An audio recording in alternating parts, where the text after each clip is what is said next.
دشمن چې زموږ سره مقابله ده د مقابلې سلسله یې 1400 کاله ته رسیږي. د دې دشمن کوشش بیا دا دی چې دغه الهي دین د دې په مخ کې خنډ جوړ سي. نو د هغو کوشش دا دی چې د افکارو او د عقیدو مسله د خلکو په ذهن کې داسې راولي چې ته دلته مکلفیت نه لرې، آزاد یې، پلانکی مسؤلیت تا ته نه دی راځي، پلان نه دی درته راځي. خلک یې د ازادۍ شوقیان کړي دي. هغه د پلار او د نیکه څخه روزل شوی مسلمان، هغه افغان غیرتمند قوم چې حریت و ازادي و استقلال و غیرت یې خپل د افغانیت نښه ده. هغه افغانان چې د سوونو کلو څخه مسلمانان دي، په اسلام باندې الله پاک نازولي دي،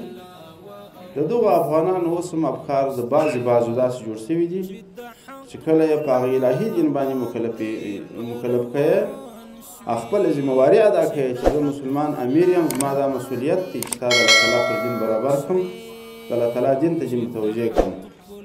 په دغه سلسله کې هم د خلکو شکایات پورته کېږي. نو یو خواهش مو ستاسې قدرمنو شیوخو څه دا دی چې په دغه میدان د اقامت دین کې تاسې د اسلامي امارت کلک ملاتړ وکړئ، شاته یې ودرېږئ، بلکې تاسې په خپله هم په دې میدان کې لوی مکلفیت لري.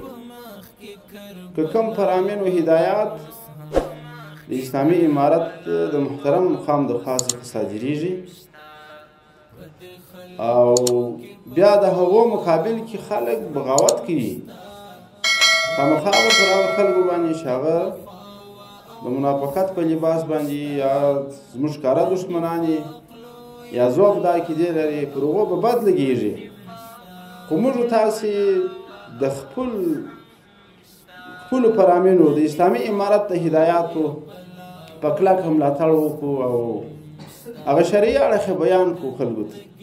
مسلمانانو ته په دې باندې قناعت ورکړو چې دا اسلامي اصل